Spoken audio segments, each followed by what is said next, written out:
The Rise of the Pirates of the Three Kingdoms is a historical travel novel set against the backdrop of the turbulent times of the Three Kingdoms.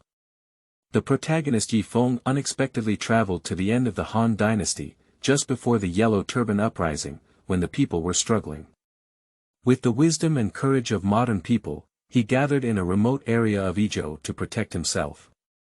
After several defeats, he was elected as the leader Ye Feng, embarking on a heroic journey. Ye Feng is skilled in marksmanship and has gathered various distinctive brave generals under his command. Gao Yushan with a long stick, humorous and witty, Lin Wu is skilled in swordsmanship and loves to fight, Fei Yuan is steady and wise, also skilled in swordsmanship and loyal and reliable. Although Zhao Yun accidentally became his subordinate, he gradually demonstrated outstanding talent and is currently serving as the chief clerk of Feng County. Ye Feng created a disciplined new army, showcasing morale with unique military etiquette and committed to strengthening military training and logistical reserves, preparing for the upcoming Yellow Turban Rebellion. Showing wisdom in dealing with Wang County Magistrate, ultimately countering and controlling the situation. As the story unfolds, Ye Feng and his team will continue to grow in the turbulent Three Kingdoms era, writing their own Feilu chapter. Feilu Novel Network reminds you that this novel and its characters are purely fictional. If there are any similarities, they are purely coincidental and should not be imitated. Chapter 1. Amidst the chaos of the times, the war of bandits in caves rises. You are listening at novelfull.audio. In a steep mountain range on the border of Yizhou, 10 bandits, led by their leader Ye Feng, were forced by 30 elite government soldiers to a hidden cave entrance. The officers and soldiers were dressed in iron armor, wielding spears and simple knives, pressing forward step by step, with wolf-like tiger eyes fixed on the bandits in the corner who had nowhere to escape. Brothers! Ye Feng gritted his teeth tightly and waved his machete, his resolute eyes burning with anger and determination. Today is either we die, or they die. In the ranks of officers and soldiers, a colonel who led the team sneered and said, "Even the little thief dares to oppose the court. If you are captured without restraint, perhaps you can still leave a whole body." Fei Yuan did not respond, he shouted loudly, "For the sake of survival, fight." As the words fell, he rushed out of the cave first, and his sword light rushed towards the enemy formation like a lightning bolt. The battle erupted instantly, and although the bandits were at a disadvantage, they were all fierce and fearless, fighting fiercely with 1 to 3. Lu Yu's swordsmanship was fierce, taking the life of one officer and soldier with every swing of his sword. Under his leadership, the other 9 mountain bandits also bravely killed 10 officers and soldiers. However, due to the disparity in strength, the bandits were ultimately unable to withstand the wheel attack of the officers and soldiers, and in the blink of an eye, 7 people fell into a pool of blood. Ye Feng, as Lu Yu's most trusted deputy, despite his usual advocacy of maintaining his composure and only wanting to live a peaceful life, at this moment, he also unleashed astonishing combat power in the midst of life and death. With a short spear in his hand, he fiercely stabbed and chopped through several enemies, ultimately exhausting himself and collapsing. At this critical moment, the sky suddenly darkened, as if dark clouds were blocking the sunlight. On the fallen Ye Feng, a strange force quietly surged, and the soul that had traveled through time and space woke up in the chaotic body of this Three Kingdoms era just as the officers and soldiers saw the enemy falling one after another, preparing to defeat the remaining bandits in one fell swoop. Ye Feng, who was already on the brink of death, suddenly sat up with a strange light in his eyes, as if he had been replaced by someone else, which stunned the besieging officers and soldiers. As Ye Feng collapsed exhausted, he seemed to feel a call from another world, and a familiar sense of combat instantly filled his body. He suddenly opened his eyes, shining with the unique calmness and perseverance of a special forces instructor. He quickly adjusted his breathing, endured the excruciating pain inside his body, and with rich practical experience and profound military theoretical knowledge, began to analyze the current battlefield situation. I saw him tightly grasp the short spear in his right hand, press his left palm on the ground, and jump up, his body agile like a cheetah, avoiding the machete of a soldier. His movements were smooth and precise, without any unnecessary movements. He directly pierced the chest armor of the officer and soldier with a short spear, and then took advantage of the situation to rotate. The tip of the spear flipped like a dragon and snake, beating and striking repeatedly, forcing the besieged soldiers back a few steps. "Brothers, hold your ground." Lin Wu saw Ye Feng's sudden surge in combat power and was inspired by it. He waved his big sword and led the remaining mountain bandits to launch a counterattack. Ye Feng seized the opportunity in the chaos and launched a surprise attack on a colonel who was preparing to command a siege. His short spear pierced his throat with lightning speed, but at a critical moment, he intentionally deflected the tip of the spear, only allowing it to rub against the colonel's neck, causing him to retreat in fear. This action not only intimidated the enemy, but also made other officers and soldiers feel fearful. "Run for your life. This is a god of killing." The captain's frightened voice echoed through the valley, and the officers and soldiers lost their fighting spirit and had no intention of fighting again. In panic, they scattered and fled. Ye Feng did not pursue the victory, but stood still in place, his eyes blazing as he coldly watched the fleeing officers and soldiers disappear into the depths of the jungle. Ye Feng was now lying exhausted in the grass on the edge of the battlefield, his clothes soaked with sweat, and every hurried breath seemed to remind him of the cruelty and hardship of this battle. Although the scene just now deterred the officers and soldiers, he knew it was only temporary peace. 3 loyal companions quickly approached, their eyes filled with concern and respect, and together they lifted Ye Feng and walked towards the nearby cave. At this moment, his mind was constantly filled with fragments of time travel before and after. The tremendous transformation from a special forces instructor to a rogue leader during the Three Kingdoms period is as magical as a dream. That was a dazzling light, as if devoured by the vortex of time, and then woke up in this unfamiliar yet familiar chaotic world. The process of crossing is like lightning crossing the night sky, brief and intense. He could recall that moment, when his body disintegrated and reassembled like particles, and the surrounding environment instantly transformed from a modern training base into an ancient battlefield filled with war. The tearing pain and the subsequent trance when he regained consciousness made him deeply incredulous. In the cave, Ye Feng leaned against the stone wall and closed his eyes to recuperate, feeling inwardly. Traveling through time and space is something that ordinary people cannot bear. However, since heaven has brought me to this world, I must make good use of my knowledge and experience, live in this turbulent era, and lead these brothers who fought with me to live a peaceful life. In the cave of the mountain fortress, Ye Feng, the protagonist who traveled through the chaotic times of the Three Kingdoms, is currently sitting around the campfire with the only 3 surviving bandit brothers. Their faces were heavy, and their bodies were still stained with fresh blood, which was the mark left by the fierce battle with the officers and soldiers just now. Ye Feng's gaze was deep and worried. The 100 brothers in the mountain fortress. Life and death are uncertain now, and this battle is too fierce. We are fortunate to have survived, but how many of those scattered brothers are still unharmed? One of the brothers gritted his teeth and said, "We can't just sit idly by like this. We need to find other brothers, even if there's only one left, we have to bring them back." The other brother added with a worried expression, "But now that the Shanzhai has been destroyed and we don't even have a place to stay, what should we do?" Ye Feng clenched his fists, his heart filled with determination. "Anyway, we must first find a place to settle down, and then send people to search everywhere. We must also have a clear understanding of death. At the same time, we must learn from this lesson, not act recklessly like before, and must be well trained to make every brother a warrior who can survive on the battlefield. Only in this way can we truly stand firm in this chaotic world, seek revenge for our deceased brothers, and also for our future." Ye Feng and 3 life and death bandit brothers, the 4 of whom decided to take separate actions and search for the bandit brothers who were lost in the fierce battle in this chaotic world filled with flames of war. They follow a desolate path, climb over rugged mountains, step over withered yellow grasslands, and every place they may hide, they stop and carefully search, shouting familiar names, hoping to hear even the slightest response. After several days and nights of arduous trekking and tireless efforts, their efforts finally brought a glimmer of hope.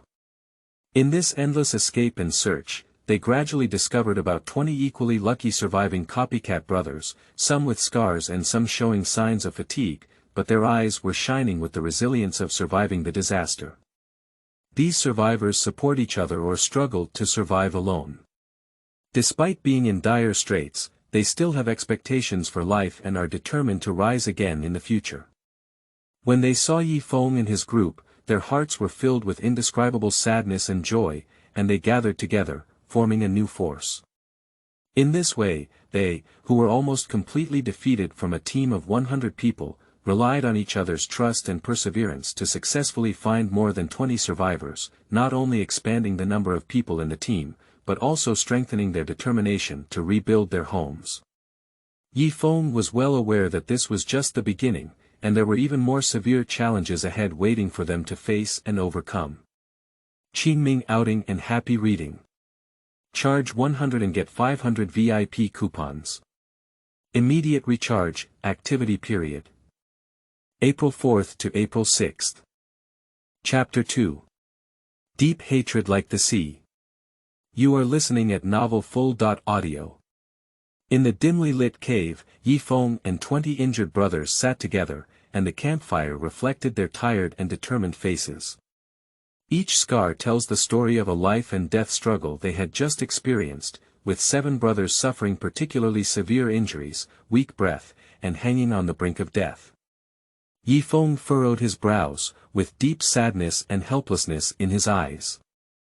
He patted the shoulder of a man with a broken arm beside him and comforted him in a low voice, "Iron Bull, hold on. Let's find a place to settle down first, and I'll go to the back mountain granary to get some food." Before turning around and leaving, he glanced at his brother who had a broken leg and was in excruciating pain. He felt a twinge in his heart and said, "Dog, I will find a way to fix your leg. All of you, we will not give up." In no time, Ye Feng returned carrying a heavy bag of grain, along with a few wooden boards and cloth strips for a simple stretcher. He gathered a few brothers who were still capable of action and quickly arranged the work of treating the wounded while guiding everyone in making stretchers. "Everyone, listen to me. We need to move to another more secluded deep mountain cave now," Ye Feng said in a deep voice. "The environment there is more suitable for recuperation and can avoid enemy pursuit. De Zhuang, you and Erlingzi are responsible for lifting the seriously injured brothers. Sanshi and Sihu, you two help transport supplies. As for those brothers who seem incurable, we will do our best to take care of them until the last moment." As soon as the words fell, the brothers responded one after another. Although they knew that some of their comrades might not be able to recover, they still endured their grief and immersed themselves in the tense and orderly transfer work. In this chaotic world, they not only fight for survival, but also for the bond of life and death and their unwavering belief in the future. Night shrouded the deep mountains, and the group struggled along the rugged mountain road. Carrying their severely injured brothers, they looked increasingly exhausted. The entrance of the cave emitted a faint light, as if a glimmer of hope in the darkness. Ye Feng walked at the forefront of the team, his face full of worry and perseverance.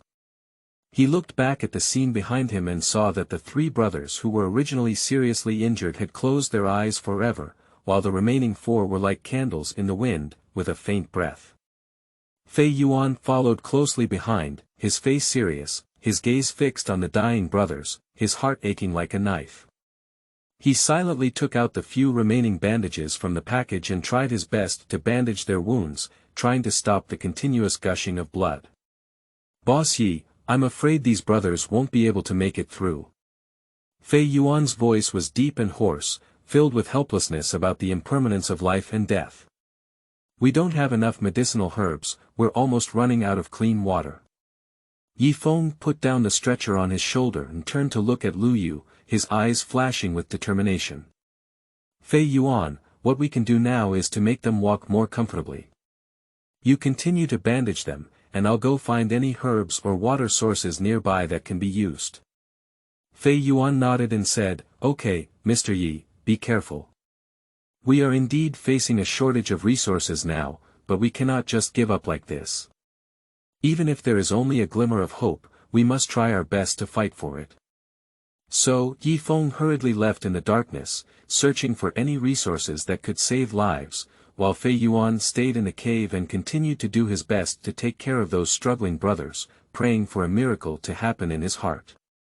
Ye Feng walked quickly into the cave, holding a handful of freshly picked herbs tightly in his hand. His eyes were firm and worried, and he quickly washed and crushed the herbs, carefully applying them to the wounds of his severely injured brothers. Although he knew that these herbs could not immediately cure them, they could at least alleviate pain and swelling, allowing them to temporarily survive.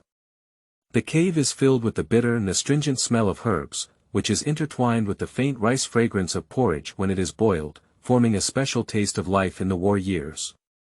At this time, by the campfire, several less injured brothers were working together to set up pots and boil the gruel with little water. All of them were dressed in ragged clothes, haggard but unyielding. Gao Yu, the guy who always breaks the dull atmosphere at the right time, now his dirty face squeezed out a slightly awkward smile. "Hey, brothers, look at our outfit. If we go to the city, who dares to say we're not the most decent beggars? Maybe we can even earn some food to come back." Lin Wu gritted his teeth and endured the pain while grinning, saying, "If a person dies, the bird will face the sky. We will not die for thousands of years. We are much stronger than those soft bones in the city. Even if we are beggars, we are still the most courageous grassroots bandits and beggars." Fei Yuan nodded in agreement more calmly. He looked at the wooden spoon in his hand and stirred the porridge in the pot. He said calmly, "As long as Chief Yi is there, we can survive no matter what we become. As long as we are alive, there will always be a chance to turn the tables." After hearing this, Ye Feng felt both relieved and heavy in his heart. He patted the soil on his hands and walked into the midst of the crowd, gently saying, "You're right. Since we're alive, we must live on and live better. From now on, we must carve out a world in this chaotic world, let everyone know that we're not just bandits, but also people who can rewrite history." The next morning, the atmosphere in the cave was heavy and oppressive. Ye Feng quietly flipped through the remaining wild game by the campfire, his eyes intertwined with determination and sadness. Last night, 2 more brothers were unable to withstand the torment of pain. Their passing reduced the number of members in the entire small team to 11, and each of them was marked with scars like the scars of war. Among them, 2 soldiers were in critical condition. Lin Wu stared ahead with bloodshot eyes, clenched his fists, and his knuckles creaked, saying, "Yi, we can't just swallow our pride. Those officers and soldiers have killed so many of our brothers. Even if Lin Wu risked his life, he will go and show them some color and seek revenge."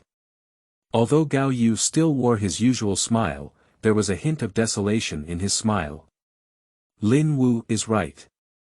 We cannot let them be reckless. But we cannot act blindly, otherwise more brothers will die in vain. Fei Yuan coughed lightly and sat up with his body propped up. His face was pale but his eyes were firm. Revenge is necessary, but first of all, we must ensure that those who survive have enough strength. Yi, come and make up your mind. We will follow you, life and death are without regrets. Ye Feng listened to the words of his brothers, with mixed feelings in his heart. He knew that this hatred was burning like a raging fire in the hearts of each brother, but he knew better that reason and strategy were more important at this moment. He took a deep breath and scanned everyone's tired and determined faces before slowly speaking, "I am more urgent than anyone about revenge. But we cannot collide like headless flies, as it will only make more brothers sacrifice in vain. What we need to do now is to nourish our spirits, wait for the opportunity, find the most suitable opportunity for revenge, hit the nail on the head, and completely solve the future problems." He paused for a moment and his tone changed to resolute. "And from today on, I will teach you real tactics and training methods. We must turn everyone into sharp knives on the battlefield. Only in this way can we stand firm in this chaotic world and truly seek revenge for our deceased brothers and sisters. Qingming outing and happy reading. Charge 100 and get 500 VIP coupons. Immediate recharge, activity period. April 4th to April 6th. Chapter 3. Writing and Practicing Martial Arts. You are listening at Novel Full.audio. Just as Ye Feng finished speaking, Lin Wu's emotions could no longer be suppressed. He suddenly stood up, his anger and sorrow intertwined in his eyes. Yi, you always talk about timing and tactics, but our brothers have died in vain at the hands of those officials. You, as the leader, cannot fight for the hatred of everyone. Are you afraid of hesitating like this? Ye Feng looked at Lin Wu, whose emotions were out of control. Although he understood his pain and unwillingness in his heart, he remained calm and prepared to explain again. Lin Wu, you misunderstood me. I want to avenge my deceased brother more than anyone else, but what we need is victory, not reckless death. On the battlefield, problems cannot be solved by a single act of courage. However, before Ye Feng could finish speaking, Lu Yu felt the tension in the situation and knew that someone needed to ease the atmosphere at this moment. So, Fei Yuan followed Lin Wu out of the cave and caught up with him. Lin Wu, don't be impulsive. Fei Yuan's voice was calm and powerful. Mr. Yi is considering the overall situation and the survival of all of us. We all understand your desire for revenge, but rushing out now not only won't bring justice to our brothers, but may also cause more people to die as a result. Lin Wu turned his head to look at Fei Yuan, his anger still lingering in his chest. So what do you think we should do?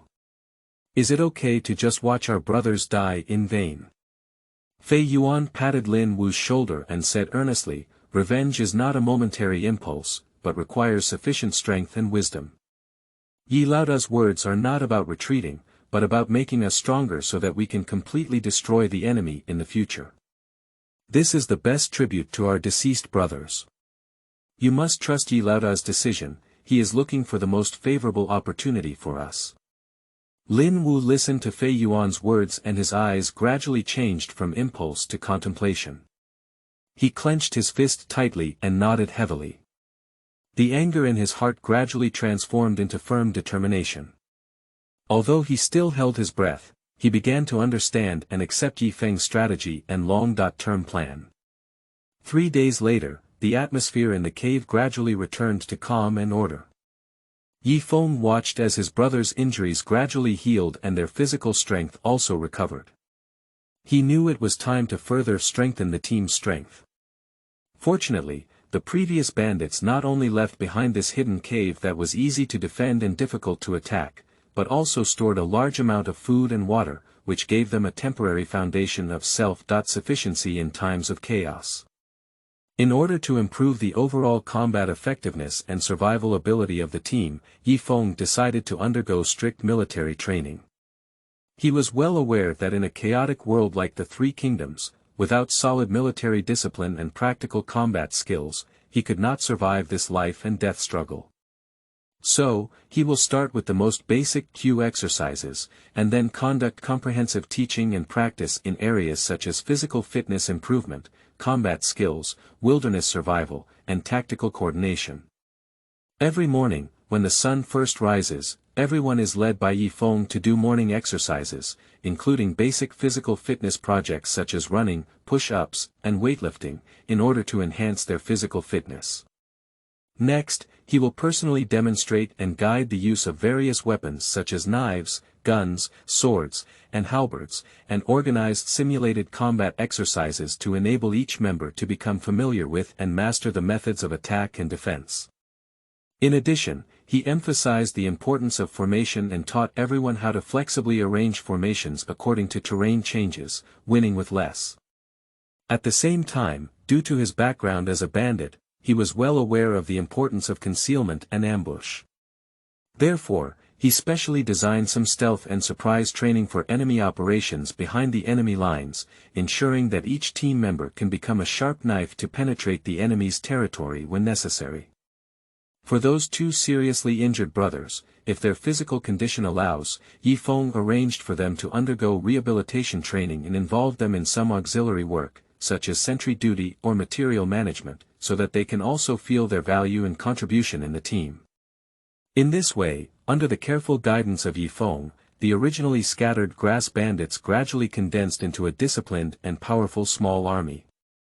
Through day after day of hard training, they not only become stronger physically, but also more resilient psychologically, preparing adequately for the upcoming battle.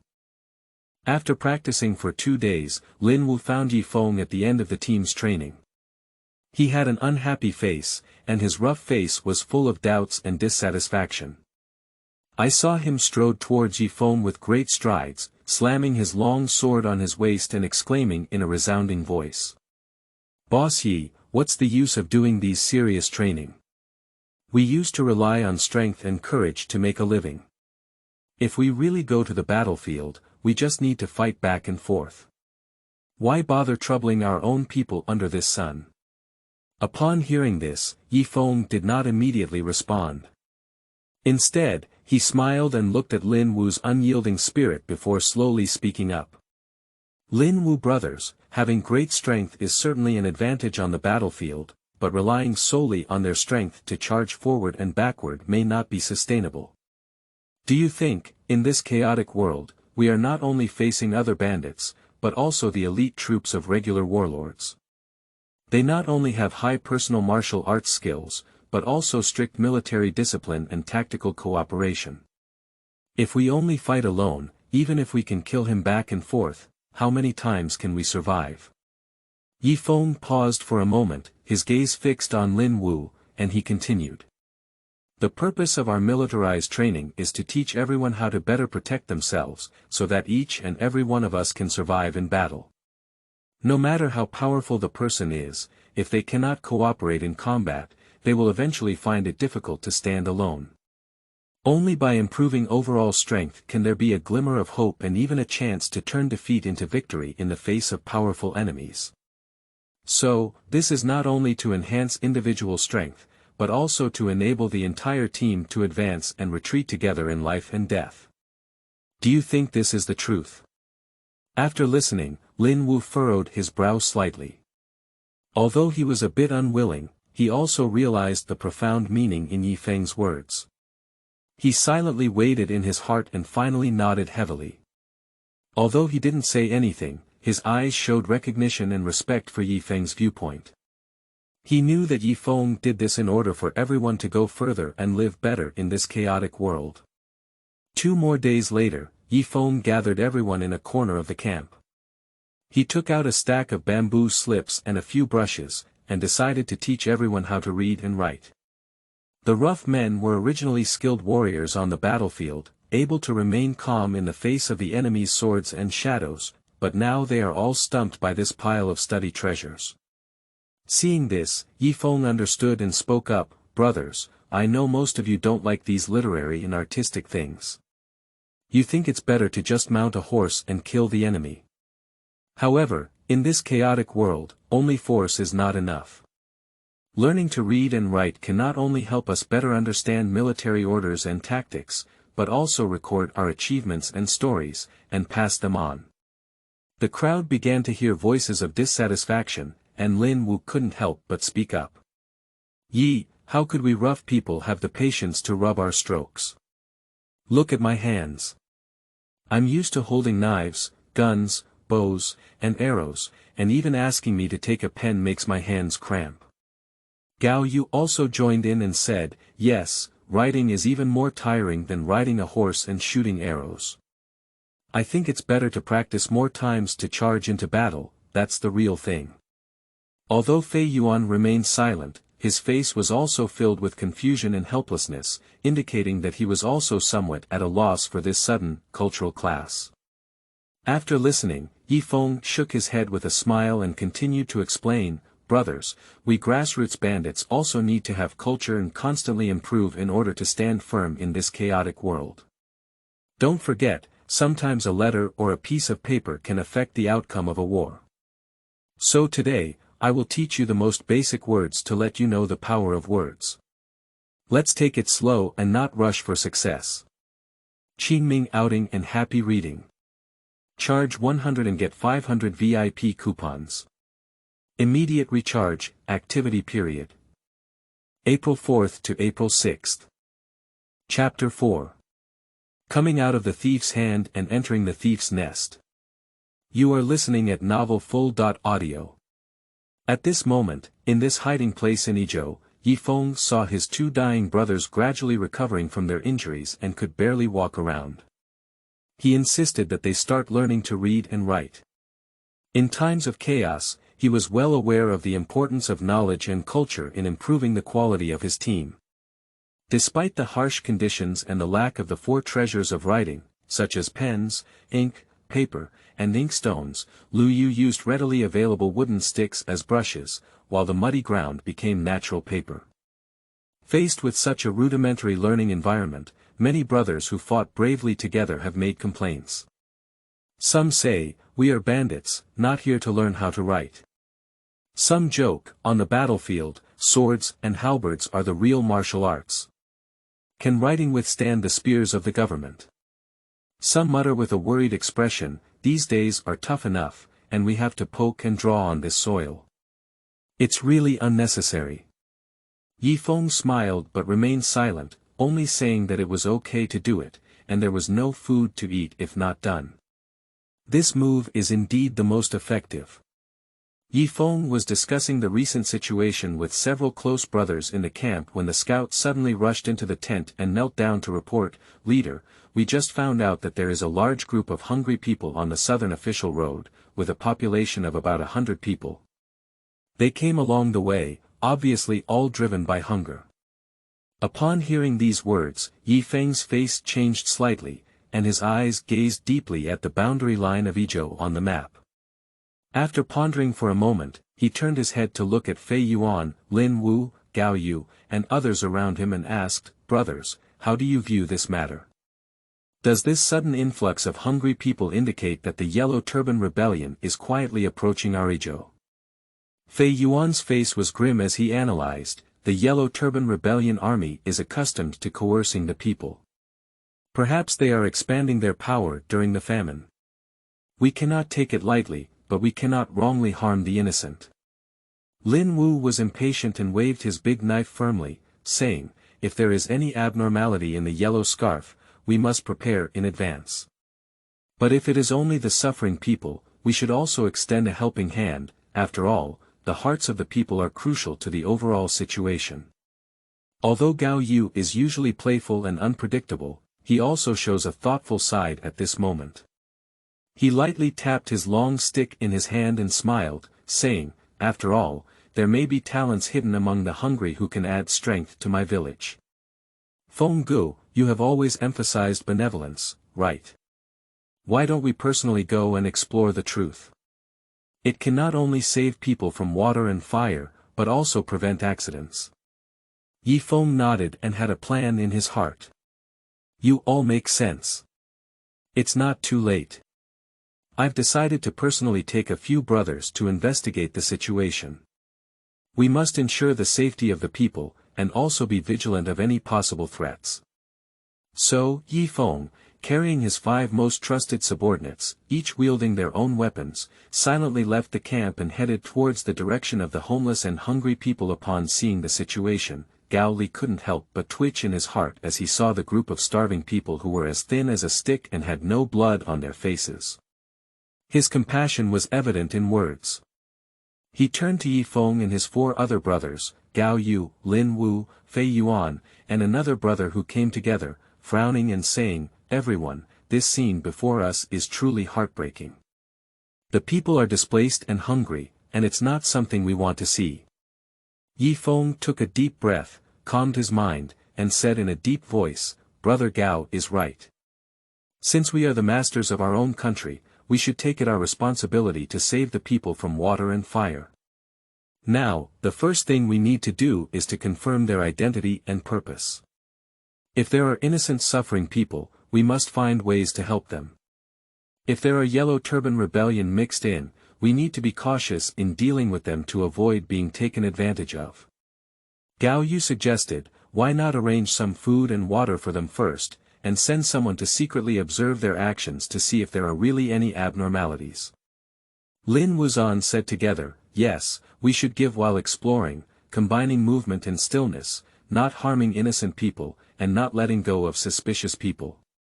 Fei Yuan reminds everyone, while providing assistance, we must also prevent the resources in the camp from being consumed excessively.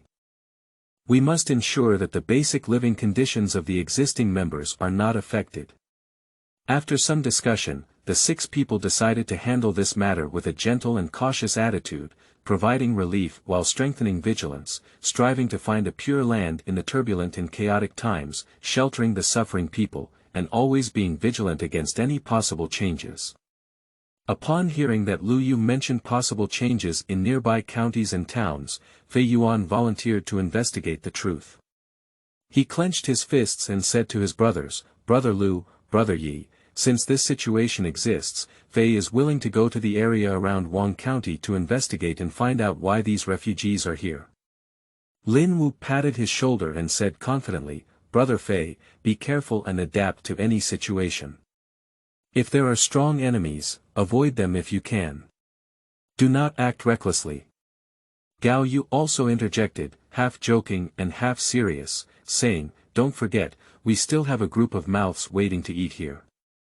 If you don't bring back some good news, my stick will probably tremble from hunger.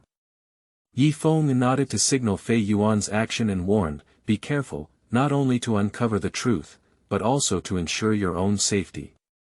If it is true as rumored, Wang County will suffer a catastrophe, county officials will be killed, and people will flee everywhere.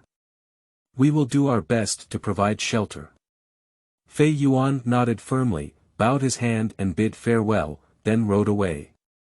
A few days later, Fei Yuan returned with a solemn expression and reported, as expected, Wang County has been looted by a group of bandits, and county officials and some government officials have been killed. Those refugees are just 100 or so people who have escaped from there, and they have nowhere to stay. It seems that someone has come to seek refuge here. Upon hearing Fei Yuan's report, Lin Wu burst out laughing with a hint of bitterness and helplessness. This world is really chaotic and interesting. The people have been driven out of nowhere by bandits, and in the end, they actually came to seek refuge with our group of bandits in the mountains. Can you tell me, is this a kind of irony? Ye Feng also responded with a bitter smile, Brother Lin Wu's words are not wrong, but in this chaotic world, we are afraid that in the eyes of ordinary people, we are no different from those bandits. They are looking for a place where they can live. If we can give them peace, it will be a sense of responsibility. Upon hearing these words, the brothers around also began to discuss, some couldn't help but laugh, while others shook their heads and sighed. Hey, we've become a more reliable shelter than the government. Who said it's not? At least follow Mr. Yi, we have food and drink, and we can also protect the people around us. Gao Yu patted his long stick and interjected teasingly, look, the reputation of our Shanzhai will spread within 100 miles in the future. It turns out that being a bandit can also lead to chivalry. After hearing this, everyone burst into laughter, knowing that the days ahead would be even more difficult. However, this sense of solidarity and determination to fight against the chaos became even stronger in the laughter. Qingming outing and happy reading. Charge 100 and get 500 VIP coupons. Immediate recharge, activity period. April 4th to April 6th. Chapter 5. Preparation for Chaotic Times.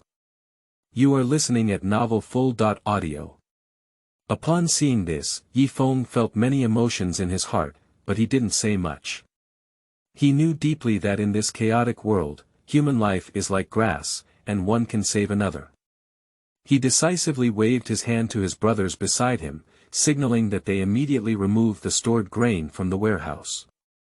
Fei Yuan, Lin Wu, you guys go to fetch those old brown rice, and get some wild vegetables and beans that you can find in the mountains. We will cook a pot of hot porridge for these new brothers and sisters today. Ye Feng's words are calm and firm, as if talking about something unusual. The brothers immediately moved upon hearing the order, and soon prepared all the necessary supplies and gathered together to busy themselves. Beside the fire, a large pot churned with hot air, and the fragrance of rice and wild vegetables intertwined and permeated the entire campsite. The person who fled from the scene on the 10th day was filled with gratitude in their eyes. They were either ragged or scarred. At this moment, they all knelt down on both knees and kowtowed to Ye Feng and others, thanking them repeatedly. Your kindness is great, and the kindness of saving lives cannot be repaid. We are willing to be cows and horses, vowing to follow left and right to repay this kindness of rebirth. Seeing this, Ye Feng's heart was filled with mixed feelings. He took a step forward and helped up one of the elderly people, with a look of perseverance and pity in his eyes. You villagers don't need to be like this, just ask everyone to eat and wear warm clothes. In this chaotic world, having a place to live is our wish. Since we are here, we are our own brothers, facing difficulties together and surviving together. Subsequently, he called on all his brothers to join the ranks of distributing food and taking care of the newcomers, and everyone worked together to make the entire village appear more united and harmonious. Bowls of hot porridge convey warmth and hope. 3 days passed in a flash. Under the care of Ye Feng and others, these refugees had porridge and coarse food every day, and their health improved significantly. Originally, when they saw Ye Feng and his group consisting of only 13 people, they felt somewhat uneasy in their hearts, afraid that the arrival of their large group would become a heavy burden on this small group. As the leader of the Shanzhai, Ye Feng was meticulous in his thinking and keenly sensed the concerns of the refugees. In order to enable them to be self-sufficient and integrate into this big family, Lin Wu made decisive arrangements and instructed these newly added refugees to go to a nearby abandoned valley and farmland for cultivation. Those refugees who were initially listless upon arrival, with a stable food supply, had a completely new mental outlook and seemed to be reborn and thriving. This is due to the fact that although they experienced the trials of life and death during their escape, they also screened out a group of people with strong physique and firm willpower, and even a few strong women showed amazing resilience and strength.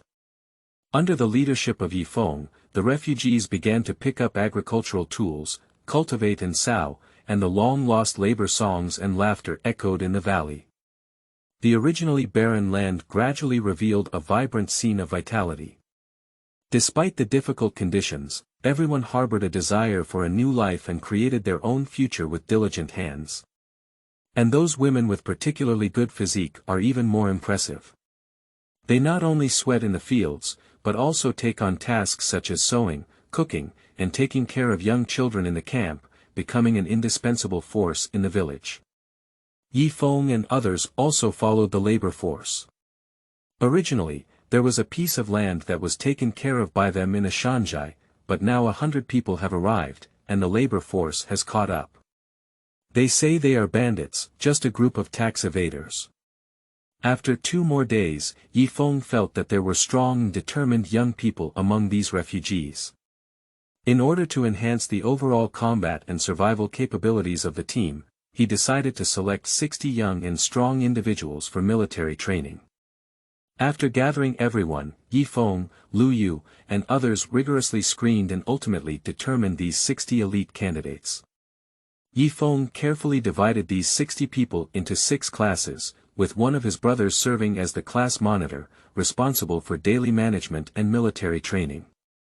In this way, it can not only ensure that these new recruits receive effective guidance, but also enable them to not forget agricultural work in addition to arduous training, so that they can go to battle to kill enemies during wartime and be self-sufficient in peacetime. Ye Feng adheres to the principle of sharing joys and sorrows with his brothers, not only personally participating in the training, but also having meals and accommodations with them, spending every day and night together. Although this kind of life is difficult, it is also full of passion for struggle and the power of unity.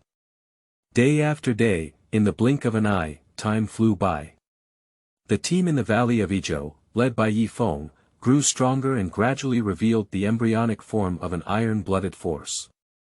And those 6 brothers, in their respective teams, through rigorous training and practical simulations, made each team member as sharp as a sharpened blade. One day, Ye Feng's scout hurriedly reported that a group of about 300 refugees were passing by nearby. After learning the news, the brothers immediately gathered together to discuss countermeasures.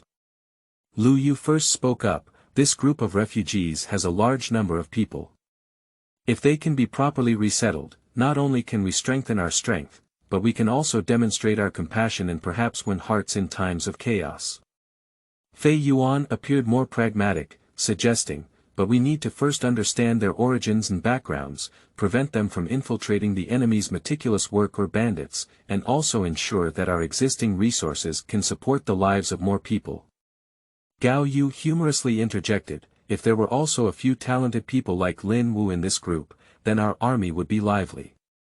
However, we need to prepare more food, these people will not be able to fight well when they are hungry.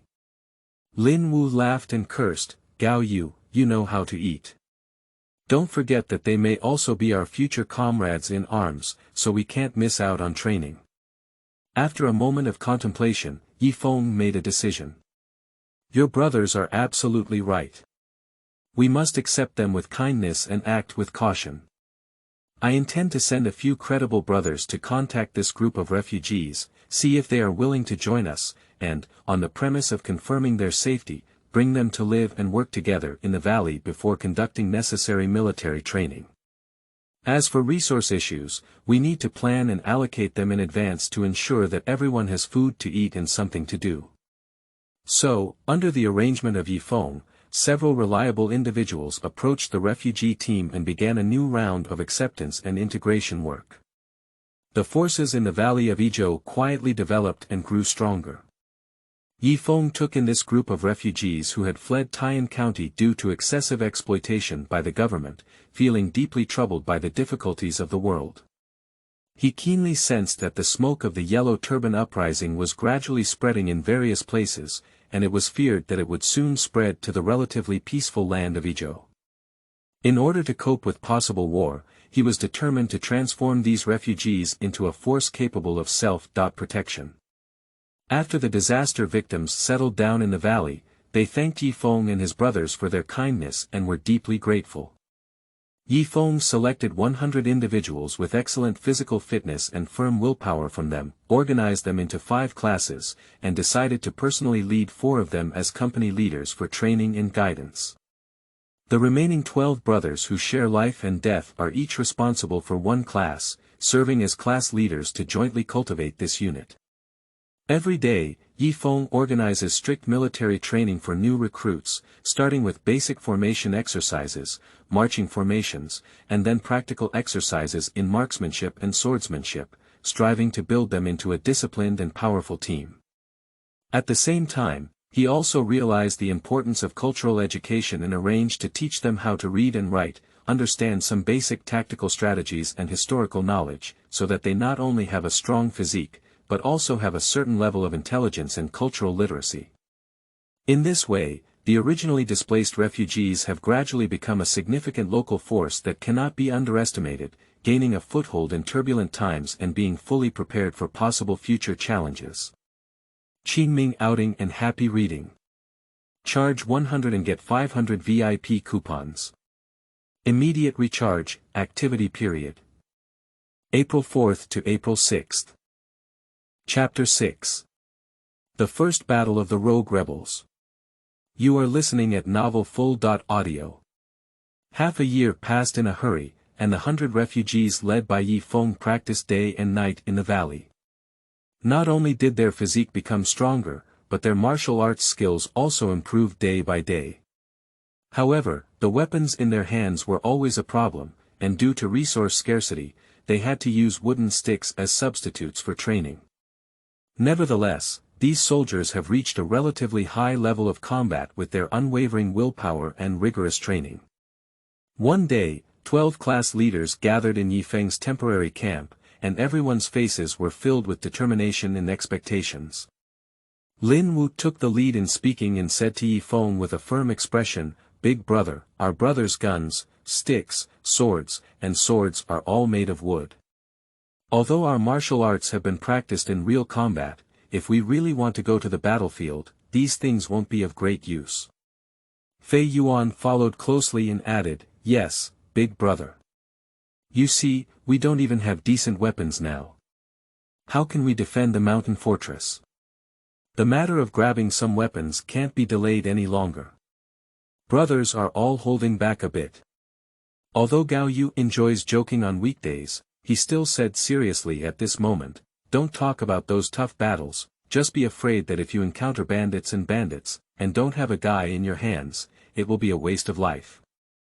Everyone has put their lives in your hands, so we can't let everyone fight with a wooden stick and bayonet with someone." The other class leaders also nodded in agreement, pleading with Ye Feng to resolve this issue as soon as possible. Ye Feng listened to his brother's passionate speeches, with mixed feelings in his heart. He knew that the bandit King Wu on the neighboring hill they were talking about was notorious. With around 20 people, he could plunder the county town and even kill the county magistrate. This audacious behavior undoubtedly stimulated the injustice and bloodiness in the hearts of these struggling men from the bottom. Lin Wu punched the wooden table with a loud bang and said, "Big brother, we've been training for half a year and we've all been able to take 1 out of 10. Now we don't even have weapons, it's really frustrating. At least Wang Wu has a group of guys in his hands. Why don't we take this opportunity to teach him a lesson and seize the weapons?" Fei Yuan also followed closely and agreed, "Yes, our number 100 brothers have been holding back for too long. We have to take revenge. Besides, this is not just about grabbing some weapons, but also giving vent to the suffering common people and promoting the reputation of our righteous teachers." Although Gao Yu interjected with a smile, his words were also full of determination. "Well, anyway, it's all just a fight. It's better to pick someone with good connections. Anyway, the thief King 5 won't have any good social connections. Killing him is equivalent to eliminating harm for the people and solving our urgent needs. Why not do it?" Other class leaders also responded, their faces showing a strong desire for revenge and fighting for survival resources. Ye Feng was well aware of the high emotions of his brothers, and he pondered for a while, weighing the pros and cons. Although Wang Wu only had over 50 people, he successfully looted the county town, and his combat effectiveness and courage should not be underestimated. And now the county town has been strengthened in defense, with 800 border troops stationed. A reckless attack is like hitting a stone with an egg. Ye Feng pondered, "I understand the feelings of my brothers, but Wang Wu is indeed a tricky opponent, and currently the county town is heavily guarded, making it extremely unfavorable for us to confront him. However, we can take a different approach and use this opportunity to gather more intelligence about Wang Wu, understand his whereabouts, military deployment, and weaknesses." So, Ye Feng decided to dispatch scouts to conduct in-depth investigations, while strengthening the team's own training and covert work, and waiting for the time to come. By using intelligence rather than force, unnecessary losses can be avoided and Wang Wu can be dealt a fatal blow at the appropriate time, thus achieving the goal of both revenge and obtaining weapons and equipment. Since everyone is so angry about Wang Wu, let's first investigate the truth and make a thorough plan, and then consider how to deal with that guy. Ye Feng comforted his belligerent brothers while arranging reconnaissance missions, waiting for the best opportunity to launch an attack. Just as Ye Feng was pondering how to deal with Wang Wu and the county garrison, the scout rushed to report an emergency situation. 200 officers and soldiers were advancing towards the mountain fortress. Upon hearing the news, Lu Yu's face tightened and he quickly ordered all the people at the foot of the mountain and the newly recruited villagers to withdraw to the mountain as a precaution. Originally, this group of soldiers did not pass by chance, but came directly at the force led by Ye Feng. The newly appointed county official was eager to establish his authority. Unable to find Wang Wu, who had escaped, to appease the anger of his superiors, He set his sights on this group of troublemakers, who refused to accept food and were self-sufficient in cultivating wasteland. He believed that this group of people neither obeyed the orders of the government, but also survived independently in a chaotic world. It was a good opportunity to take them to the sword, not only to explain to their superiors, but also to use this opportunity to shake the mountain and warn other disobedient individuals. Upon hearing the scouts' report, Ye Feng was well aware that this was an unavoidable small-scale conflict. He made a decisive decision and first ordered all the elderly, weak, women, and children to quickly pack up important supplies and food, escorted by some troops to the deep mountains to hide and ensure their safety. He knows that in this chaotic world, protecting the lives and safety of civilians is the top priority. Subsequently, Ye Feng decisively ordered all soldiers to return to their positions and prepare to confront the invading enemy according to the pre-rehearsed formation and tactical deployment. He personally supervised the battle, strictly enforced military discipline, boosted morale, and made everyone aware of their responsibilities and prepared for battle. Calling for the life and death brothers Fei Yuan, Ye Feng issued a brief and firm command for the battle. After receiving orders, Fei Yuan's eyes were bright and he led a team of elite subordinates to the designated position, ready to engage in battle at any time. They were well aware that this battle was related to the survival of the entire mountain fortress and whether they could continue to stand firm in this chaotic world in the future, so they all rubbed their fists and revealed their determination to win through the light and shadow of the sword. The air is filled with a tense and solemn atmosphere, and a small-scale war that determines the direction of fate is about to begin in this remote area of Yizhou. The soldiers clenched their weapons in their hands and remembered Ye Feng's famous saying, "When a man dies, the bird faces the sky, and he will not die for thousands of years." They vowed to fight for survival and freedom, and together they wrote a new page in this heroic chapter. Fei Yuan, with his 10 elite subordinates, appeared calm and composed on the surface, but in reality, his inner strength was firm and agile. They leisurely walked until the enemy was in front of them, as if taking the crisis in front of them for granted. Fei Yuan shouted in a mocking yet intimidating tone, "What are you guys causing trouble on our territory? Those who understand it, surrender quickly. Don't force me to take my brothers all the way into your lair. The county town. Be careful not to wake up one day and find that your own city wall has been broken." The young general on the other side, although young, is not easy to deceive. He secretly thought to himself, "There are still 600 well-trained and unshakable elite generals in the county town, and the group in front of him is only a few dozen or so. How dare they come to call for provocation so arrogantly?" The young general looked around his troops, his gaze resolute, and he knew his own numerical advantage. He couldn't help but sneer and silently decided to give this group of ignorant bandits a profound lesson. Qingming outing and happy reading. Charge 100 and get 500 VIP coupons. Immediate recharge, activity period. April 4th to April 6th. Chapter 7. Life and Death Decision. You are listening at Novel Full.audio. The young general witnessed that although Fei Yuan and his team were only 10 people, holding only wooden sticks and old swords, their actions exuded a sense of bravery. He thought to himself, the bandits on this mountain have some ability and cannot be underestimated. Originally thought they were just a ragtag group, now it seems that this group of people not only can survive in difficult environments, but also know how to use their own disadvantages to create illusions and deceive opponents. When Fei Yuan and others suddenly withdrew from the battlefield, the young general not only did not underestimate them, but also showed admiration. He understood that there may be clever strategic intentions hidden behind this move, so he became even more determined in his cautious attitude. He is well aware that on the battlefield, it is difficult to distinguish between truth and falsehood, and even poorly equipped bandits may exhibit extraordinary intelligence and courage at critical moments. The young general was marching cautiously when he suddenly saw a fierce general leading 10 elite soldiers with horizontal swords and standing in front of him. This person was none other than Lin Wu, who was exceptionally brave. He shouted loudly, who dares to confront me Lin alone to show my heroic qualities? His Majesty was like a thunderbolt, which shook people's hearts and made them tremble with fear. The young general witnessed this scene and pondered, my advantage lies in me. I have read many novels, right? I saw the young general wave his hand decisively, and the entire army instantly understood his intention, ready to launch a siege. However, in that moment, Chen Wu, who was originally eager to try and plan to step forward to fight, was tightly grabbed by his own brothers behind him. Originally, the 10 shrewd and capable soldiers understood that the situation was unfavorable at this time, and they dragged Chen Wu out of the battlefield quickly to avoid falling into a state of isolation and helplessness.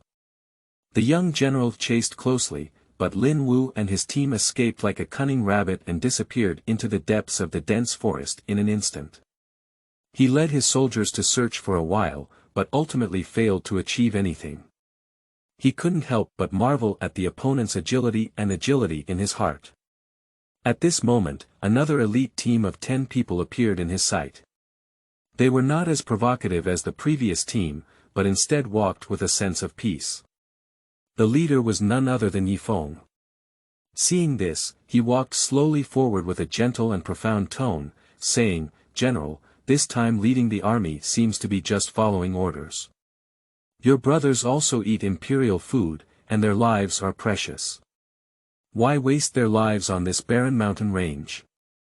Upon hearing these words, the young general suddenly became furious and his face turned red.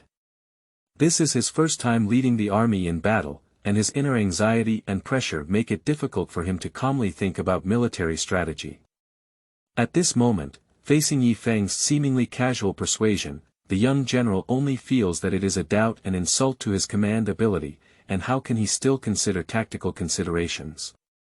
So, the young general was furious and ordered his deputy general to lead 100 soldiers to chase after him with all their might, making sure to capture Ye Feng and the enemy who had just escaped, in order to prove his ability and authority.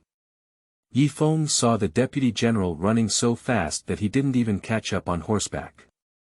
Following closely behind was the deputy general who was eager to make achievements and lacked battlefield experience. He saw Ye Feng and others fleeing, with excitement and greed flashing in his eyes. He thought it was an excellent opportunity for meritorious service, so without hesitation, he ordered the entire army to pursue them. Influenced by his passionate emotions, the 100 soldiers under his command gathered their courage and chased closely along the traces left by Ye Feng and his entourage, attempting to capture him in one fell swoop. Although the young general was more cautious and steady, he secretly sighed at the deputy general's eagerness to make contributions, and then led his subordinates to closely follow the fanatical front army. He knew in his heart that such a reckless move could not only lead to losing advantageous terrain, but also lead to his own side falling into unknown traps or ambushes. However, all he could do at this moment was to maintain a stable formation as much as possible and be constantly vigilant for possible changes, in case of unexpected situations. As expected, as the young general had anticipated, the pursuit team suddenly encountered an accident after running for less than a mile. The originally seemingly flat road harbored hidden murders, and many soldiers and horses accidentally stepped into the pre-arranged trap. The howls and the neighing of the horses immediately mixed together, creating a chaotic scene. The soldiers in the pit struggled without a chance to escape, either dying or being injured, while those who were lucky enough not to fall into the pit were also disorganized by the sudden change. Seeing the perilous situation ahead, the experience of the young general played a crucial role at this moment. He immediately shouted military orders, ordering the entire army to be on the spot and strictly prohibiting blind advance. However, it was too late, and with a deafening roar, they had unknowingly entered a hidden mountain valley. Countless boulders suddenly fell from the steep mountain walls on both sides, like a thunderous force rushing towards them. In an instant, many unsuspecting soldiers were smashed to the ground with blood and flesh, or pressed under heavy stones, unable to move. The young general was shocked and pale at the sight, but still remained calm and commanded the remaining soldiers to seek cover and urgently adjust their formation to cope with the sudden natural danger and attack. The rolling of boulders made the originally narrow mountain valleys even more difficult to pass through, and the air was filled with a strong smell of dust and blood. This encounter put the once confident pursuers in an unprecedented predicament. Just as the young general was commanding the soldiers to struggle and survive in the valley, echoes of sound echoed from the steep cliff above. At first, the voice was blurry, but as the wind changed, it gradually became clear and audible. It was a neat and intimidating chorus. Surrender not kill. Surrender not kill. This slogan echoed back and forth in the valley like thunder, bringing a glimmer of hope for survival to the pursuers who had already fallen into despair. Accompanied by this intimidating shout, another more regular sound can be faintly heard. 1, 2, 3. It seems like someone is counting rhythmically, as if the enemy is preparing for the next action, or using it to further undermine the resistance of the pursuers. This series of numbers is particularly harsh in the open and oppressive valley, making every person inside feel a chill, speculating about the fate that is about to befall them. The young general looked up at the cliff and saw faint figures swaying on the top. Although he couldn't see clearly, he understood that it was Ye Feng's subordinates who were on high alert. With their advantage in height, they not only set traps like a trap in the sky and earth, but also cleverly used psychological tactics to force the enemy to lay down their weapons and surrender, achieving the effect of surrendering without fighting. Faced with such a situation, the young general had mixed feelings in his heart. He knew that apart from weighing the pros and cons and making quick decisions, there was no other choice. Whether to continue to resist stubbornly or surrender to the situation and seek a glimmer of hope. The choice of life and death is right in front of us, time is tight, and we cannot hesitate. Qingming outing and happy reading. Charge 100 and get 500 VIP coupons. Immediate recharge, activity period. April 4th to April 6th. Chapter 8. Battlefield Call. You are listening at novelfull.audio. On the fierce battlefield, Ye Feng led over 100 brothers under his command to go through a fierce battle and successfully eliminated almost all of the remaining 70 soldiers of the enemy vanguard, leaving only a few survivors to surrender and become prisoners. The smoke of gunpowder had not yet dissipated, and the aura of victory filled the air. In this brief calm, Lin Wu, the brave and belligerent brother of life and death, shouted passionately, the young general on the other side, "Do you have the courage to challenge me 1.on.1?" As soon as this statement was made, not only was there a silence in front of the enemy, but even our own soldiers looked at each other. They understood that although Lin Wu's move was brave, the war situation was constantly changing, and a 1.on.1 move could disrupt the original balance of the battlefield. Ye Feng looked at Lin Wu's imposing appearance and couldn't help but secretly lament. He knew that the army had already gained the upper hand at this moment, and he should seize the opportunity to pursue or consolidate the results of the battle, rather than let his personal heroism and adventurous behavior affect the overall deployment. Upon hearing Lin Wu's challenge, the young general showed no signs of retreating.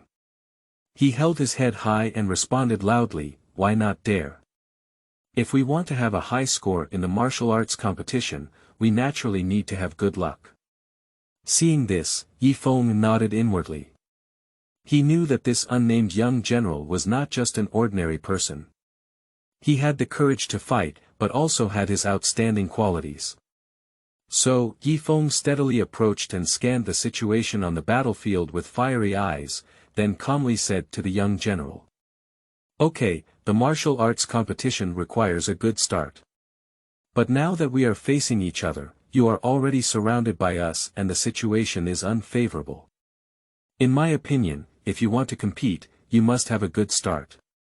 You are in a desperate situation, I wonder what else can you offer as a bet for this showdown." After listening to Ye Feng's proposed gambling agreement, the young general felt like flipping the river and the sea in his heart. He knew well that he not only carried his own life and death, but also the hope of these soldiers who followed him through life and death. Seeing the nervous and worried faces of the soldiers around me, the general's deep concern and reluctance towards them grew stronger. He tightly grasped the weapon in his hand, looked firmly at Ye Feng, and said in a deep voice, "This leader, although he is in prison, is willing to fight with his own life. But if he manages to win by chance, I beg you to forgive my surviving brothers. They all came to this point because I did not investigate." As soon as these words were spoken, the soldiers around them were all shocked and shouted, "No way. General, don't gamble your life." Some soldiers even tearfully opposed the young general's use of such conditions to fight. They are well aware of the general's intentions and understand even more how difficult it will be for them in this chaotic world if they lose his leadership. However, the young general did not waver in the face of such fierce opposition. He turned around and scanned every subordinate with resolute eyes, saying earnestly, "Brothers, don't panic. Life and death are determined by heaven. As your general, I should fight for a frontline survival opportunity for you. If God favors me, if I can win, I hope all brothers can be saved under the leadership of Leader Yi." As the words fell, although the soldiers were still worried, they were moved by the righteousness of the young general and could only silently accept this reality. "I am determined to follow to the death no matter what the outcome may be." Upon hearing the resolute words of the young general, Ye Feng uttered 3 steady and powerful, good words. These 3 words are like 3 war drums, stirring in everyone's hearts and also indicating the inevitability of confrontation. He turned his head to look at Lin Wu, his eyes full of trust and expectation for this brave brother, and whispered, "Lin Wu, remember to judge the situation and respond flexibly. Don't underestimate your opponent just because of temporary bravery." After hearing this, Lin Wu clenched his large sword in his hand, which gleamed with cold light. The blade reflected his firm determination and fearless courage. He had a calm expression, but his eyes were as sharp as those of a cheetah, waiting for the opportunity to strike in that moment. I saw him take a deep breath, his body sinking slightly, and a restrained yet poised aura emerged. With Ye Feng's command, the showdown officially began. The young general holds a long spear, with the tip of the spear swallowing a cold gleam. Each move and technique is powerful, showcasing the profound skills honed by the Yellow Sands through countless battles.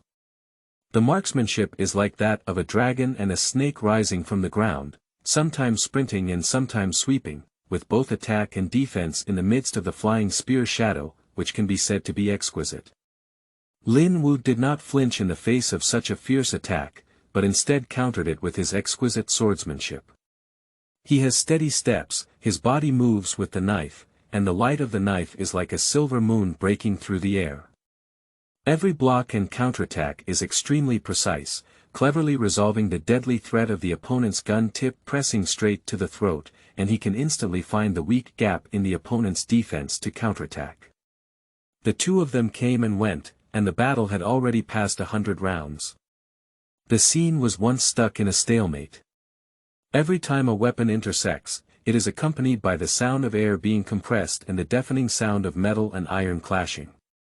The onlookers held their breath and focused, only to see sparks splattering between the tip of the gun and the blade, every collision as if hitting their heartstrings.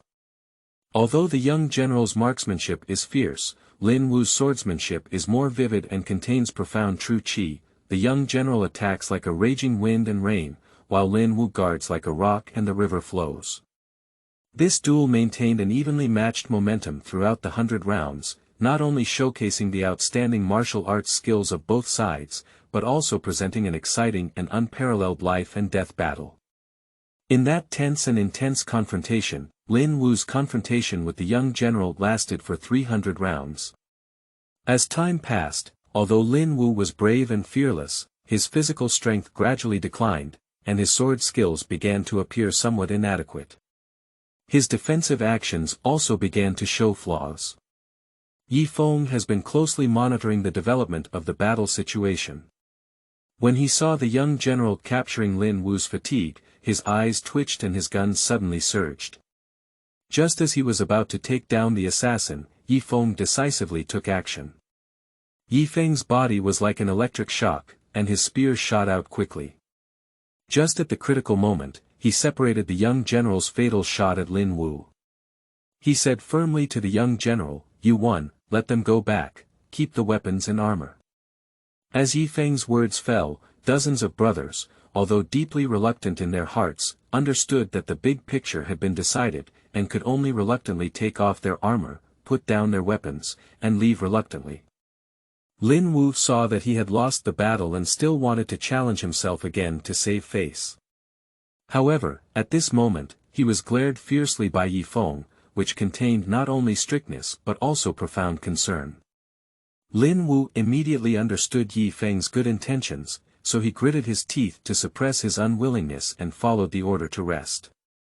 And while the young general watched his own side win, he was also moved by the bravery and respect of his opponent, and for a moment, he had the idea of committing suicide to apologize.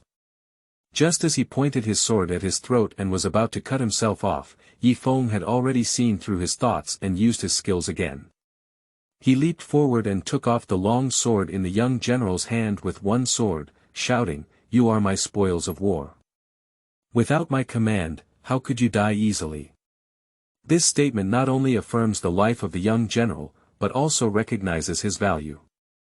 Ye Feng not only demonstrated the decisiveness and authority of a leader, but also showed a heroic sentiment of cherishing heroes.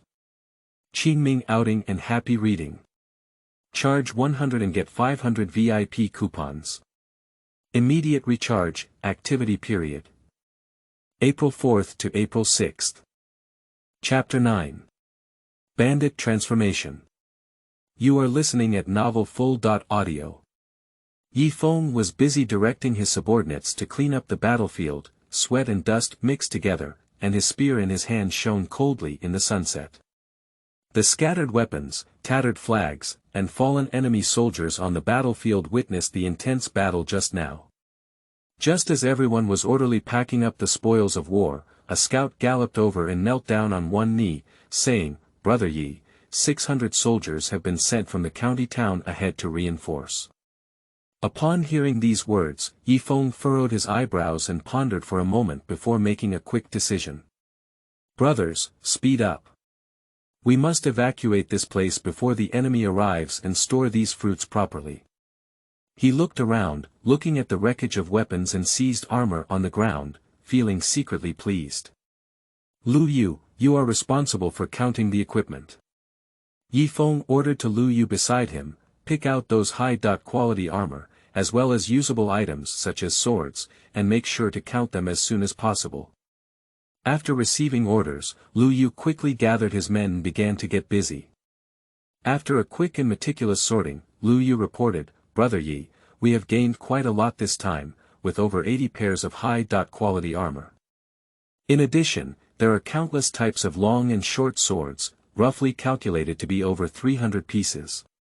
In addition, there are also some scattered armor fragments and small items, although they cannot be used as a set, they can also be used for repair or backup." After listening, Ye Feng nodded and said, "All right, this way, our army's equipment problem has been temporarily alleviated. The wind is tight, let's shout." Everyone responded and packed the spoils of war, and the team quietly retreated into the dense forest, ready to welcome a new baptism of battle.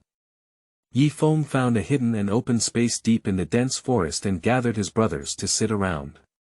At this moment, his gaze was deep, looking around at the familiar faces, and a surge of pride and responsibility surged in his heart. He spoke up and asked, "Brothers, have all the family members settled down? Don't let them suffer any injustice." Someone in the crowd immediately replied, "Don't worry, Brother Yi. All the family members have settled down in the deep mountains, which are very hidden. The new brothers often made mistakes when they first went to find their way. Now everyone is familiar with the road and stable like a rock." After hearing this, Lu Yu's face lit up with a confident smile and he patted his chest, shouting loudly, "That's good. You said we're here to guard our leisure days, aren't we all about to have some free time?" His bold words sparked laughter and approval. "I see, since we have everything ready, why not take advantage of this good opportunity to make a big ticket?" Lu Yu's eyes were bright and lively, and his sharp energy excited the brothers around him, as if they could hear the sound of blood boiling. Upon hearing these words, the brothers instantly became passionate, some shouting, "Company Commander," and others shouting, "Big Brother," all expressing their willingness to follow Ye Feng and Lin Wu in a fight. "Yeah, we can't just sit around like this. It's time to go out and do something big." Someone in the crowd shouted this slogan first, which immediately drew everyone's agreement and high morale. Seeing this, Ye Feng knew that this was the best time to gather morale and inspire people. He smiled slightly, and his eyes showed determination. "Okay, since our brothers all have the courage and passion, let's work together to achieve great things." Ye Feng examined the 80 sets of exquisite armor confiscated from the official army in front of him, and a surge of pride surged in his heart. He waved his hand and said, "Brothers, come over and put on these armor, arm yourself. Since we have no way out, we must be more powerful and united than those dog officers." As his orders were given, the brothers approached one after another, a set of iron armor shining in the sunlight, dressed neatly and standing in line, imposing like an indestructible great wall of steel. Lin Wu. Ye Feng turned his gaze to the warrior who was skilled in using swordsmanship and fearless. "Take these brothers who don't have armor yet and safely bring those prisoners back to the village." He knew that Lin Wu was the most belligerent, but arranging such a task at this moment was to test his discipline and sense of responsibility. However, when Lin Wu heard that he wanted to lead his own people to escort prisoners instead of directly going to battle to kill the enemy, his eyebrows furrowed and he appeared somewhat unwilling. The brothers around couldn't help but whisper to each other when they saw Lin Wu's expression, "Fortunately, I wasn't sent to do this job." Lin Wu really longs for war every day. In times of chaos, people's mentality is indeed completely different from in times of peace.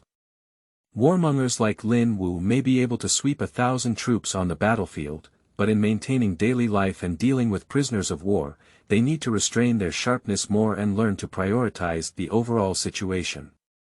In the Shanzhai, Lin Wu's temperament was indeed combative.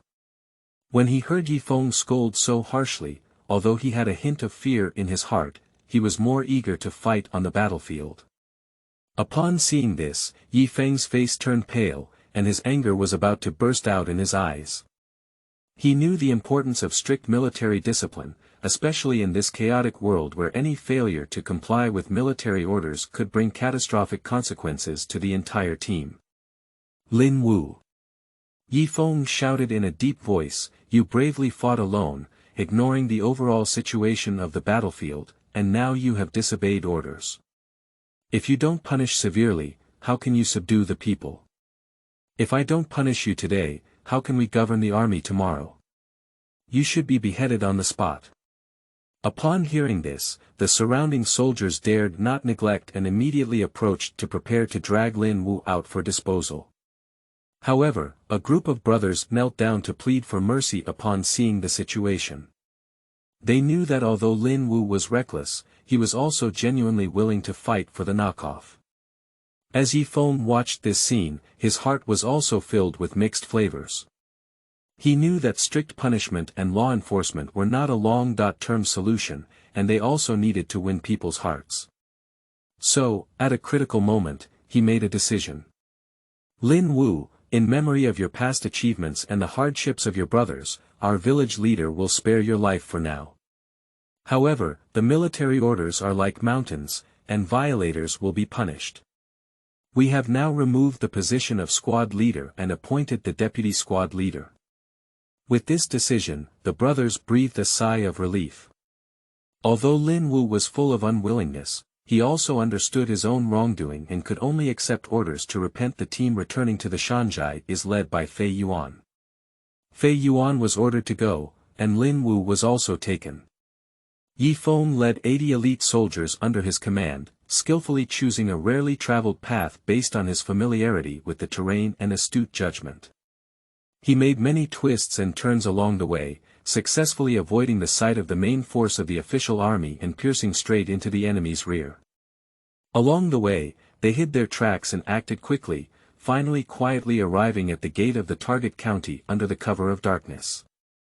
At this moment, the gate of the county town was tightly closed and silent, with only the guard soldiers vigilantly observing the group of late-night visitors.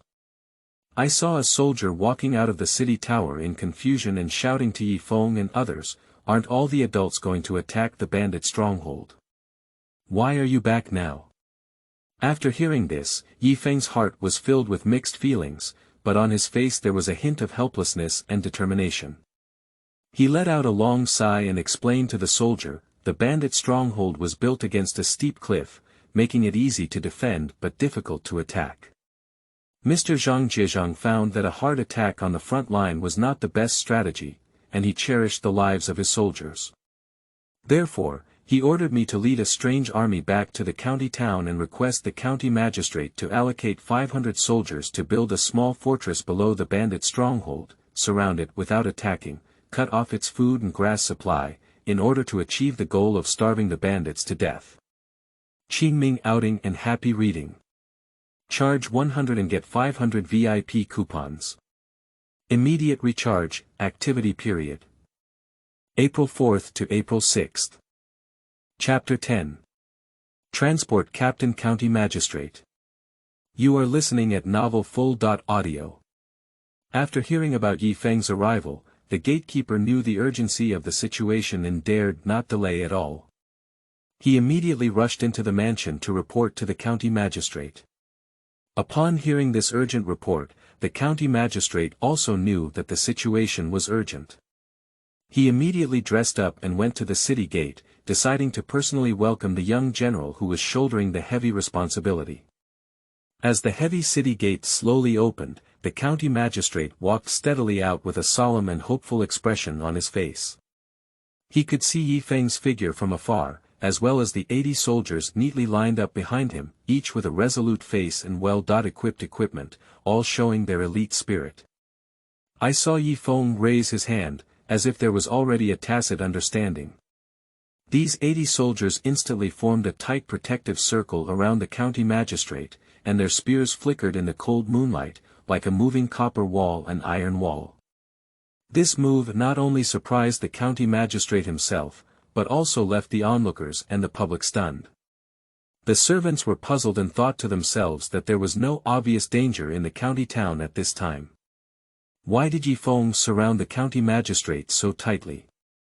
But then I realized that perhaps this was to prevent possible enemy raids, or to show high respect and cautious execution of Lord Zhang Jie's orders, or to demonstrate a high level of importance to the safety of county officials. Despite their confusion, the servants dared not speak much and could only silently watch the scene, secretly praising Ye Feng for his meticulous thinking and decisive actions. The county magistrate witnessed the scene before him and thought to himself, "General Zhang Jie is indeed very thoughtful.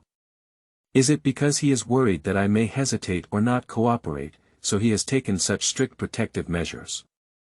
If this is really the case, then General Zhang Jie's importance to this operation can be seen." Although a hint of doubt and unease swept through his heart, the county magistrate knew that military orders are like mountains in the army. Even if he has doubts, he dare not easily reveal them and can only accept them silently. Seeing the county magistrate's slightly complicated expression, Ye Feng spoke straightforwardly, "Don't worry, county magistrate. General Zhang Jie indeed has an urgent military order. To ensure the smooth progress of the frontline battle, this is the token personally given to me by the general."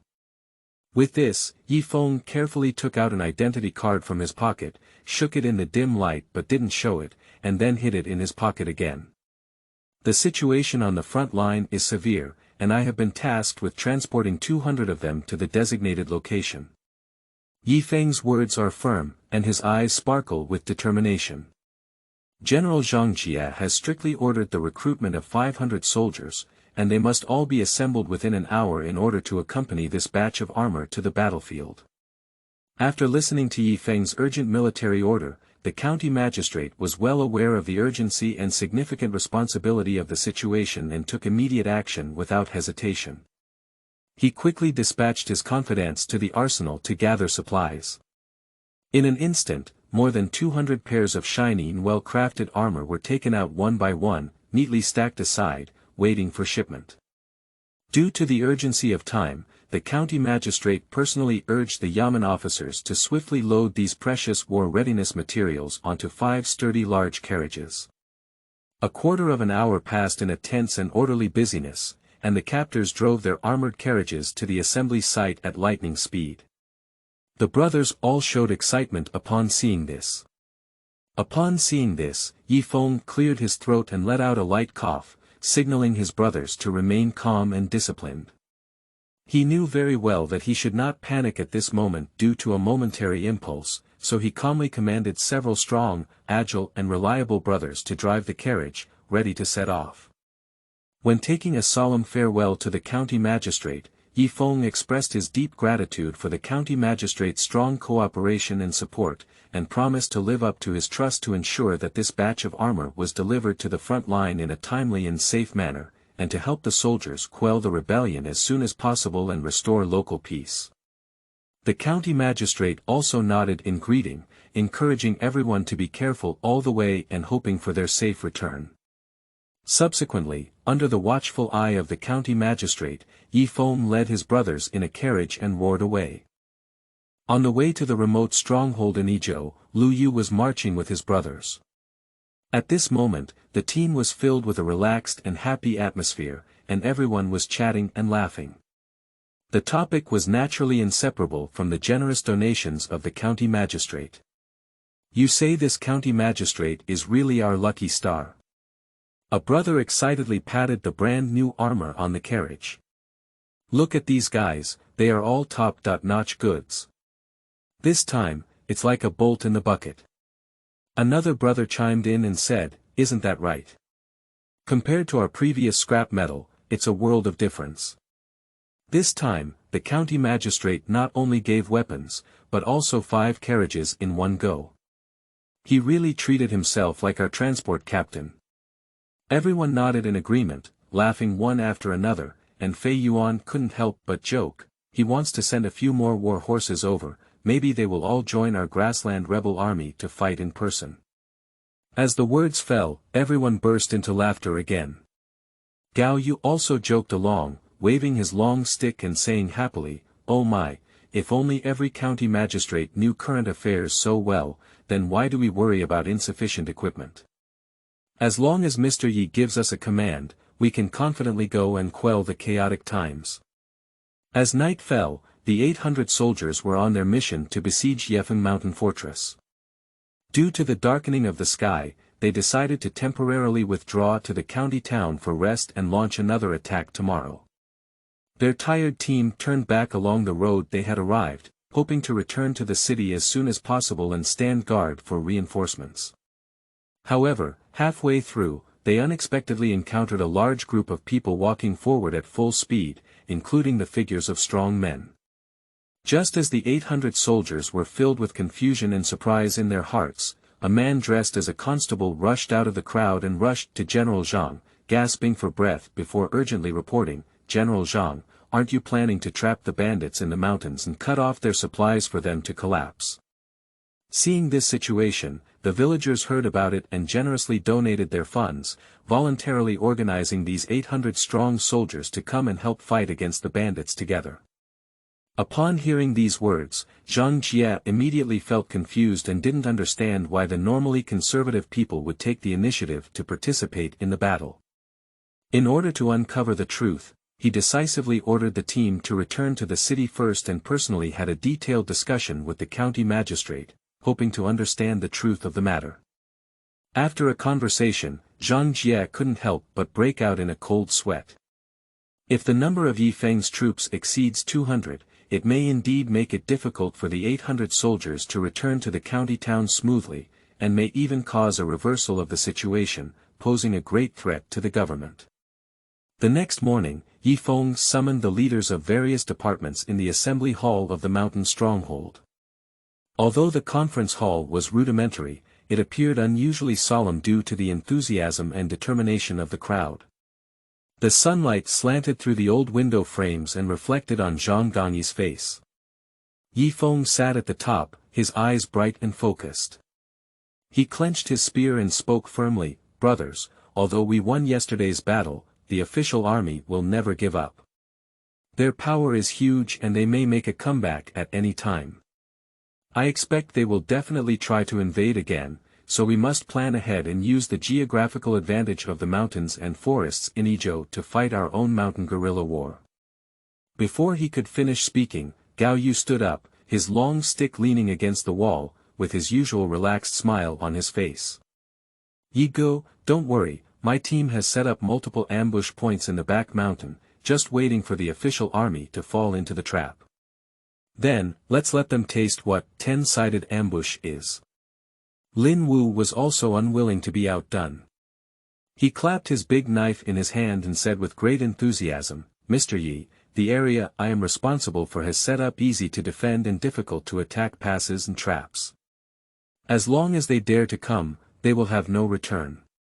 My slogan is, if a person dies, the bird will face the sky, and they will not die for thousands of years. We must show our momentum. Fei Yuan nodded calmly and continued, Brother Ye Feng, I am ready here. Not only have I strengthened my surveillance, but I have also specially trained a group of brothers who are good at stealth to launch surprise attacks and destroy enemy supply lines when necessary, leaving the official army exhausted. Ye Feng nodded in satisfaction and praised everyone's positive response, saying, Great, everyone has done a great job. Remember, we need to be flexible, act according to the situation, try to avoid direct conflicts, and fully leverage our mobility and familiarity with the terrain. At the same time, we also need to ensure the safety of all ages in the village. This battle is not only for our own survival, but also to protect the people on this land from the ravages of war. Everyone agreed in unison, each taking orders and leaving. The village was filled with a tense and orderly atmosphere of preparation, waiting for the next round of competition with the official army. Qingming outing and happy reading. Charge 100 and get 500 VIP coupons. Immediate recharge, activity period. April 4th to April 6th.